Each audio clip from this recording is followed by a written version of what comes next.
Hi, I'm Dr. Parsa Mohebi, a hair transplant surgeon based in Los Angeles and San Francisco. Today we're going to talk about repair of a poorly designed hair transplant, old hair transplant procedure, and you're going to see all details about it.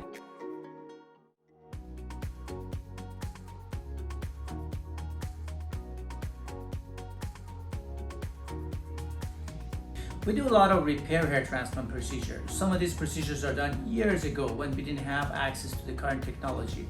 But some of them are unfortunately newer procedures that the aesthetic, that the artistic look of the surgeon was missing. So today we're going to talk about the procedure that was done a few years ago with an older method, a strip procedure, and they designed the hairline too low. So they bring the hairline of the patient too low for a man who becomes a class 6 or 7 of hair loss with losing everything on top, and he is going to be left with a very juvenile hairline, which is not appropriate for his age and for the class of hair loss that he is going to have. This is how the patient looked. He has they brought the hairline too low. It's like almost like a juvenile hairline, and the gentleman is a class 6 or going through class 7 of hair loss, meaning that he lost everything in front. The front is all transplanted from before, and he has a big area in the crown area. So what's going to happen, and then he also has this scar of the strip procedure that is the older method hair transplant that we don't do anymore. With the current technology, it's only FUE that with follicular unit extraction, there's no chance of scarring in the back. So again, when we see the hairline, we see all of those grafts are below an ideal hairline for a man his age. So we have to actually bring his hairline higher. This is the area we're going to start his hairline. So that means every hair below that line should be removed. It's not easy, but we can do it today with current technology that we have.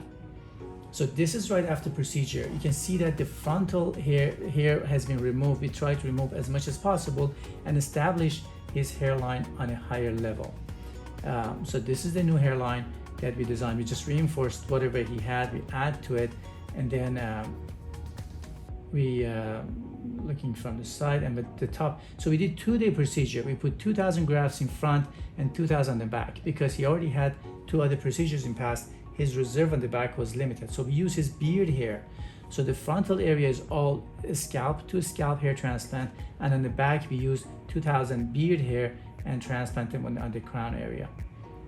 We went all the way back. And this is the donor area of the scalp that you can see, and which was kind of half of the grafts, and the other half were removed from the underneath the chin and neck area. We removed the extra hair that were put too low. We elevated the hairline, made it nice and solid with scalp hair, and added a whole bunch of beard hair to the crown area. So this is what we had. The frontal was removed. It's going to be having a more mature and natural looking hairline for a man his age, and we added a whole bunch of grafts on the top and crown area. It's going to have full head of hair with no artificial juvenile hairline, which is inappropriate for a man that age. Step 1 in repairing a poorly designed hair restoration is to redesign the hairline and see where the new hairline should be. Step 2, when patient goes to the procedure room, is when we trim hair or shave hair, whatever is needed. Next step is when we give local anesthesia and numb the scalp. Next step is when we design the hairline or wherever we need to put hair. So we make small incisions with microplates that they have the natural direction and distribution of the hair. So after site making, the next step is to change patient's position and start extracting grafts from the donor area. So we have this method called simultaneous extraction placement, meaning that we remove the grafts and place them at the same time. So you can see like 3 or 4 people constantly working on patient's head, because this is live tissue. We don't want the grafts to sit out of the body for a long time. As we are removing them, we're counting them and sorting them out of body and delivering them to the counting group, and the counting team are placing them with a device called Mohebi inserter or implanter. They load the grafts and place them into the holes without touching to the sensitive areas of the scalp. So this method keeps going for the rest of the procedure, and grafts will be placed as they are being removed from the donor area.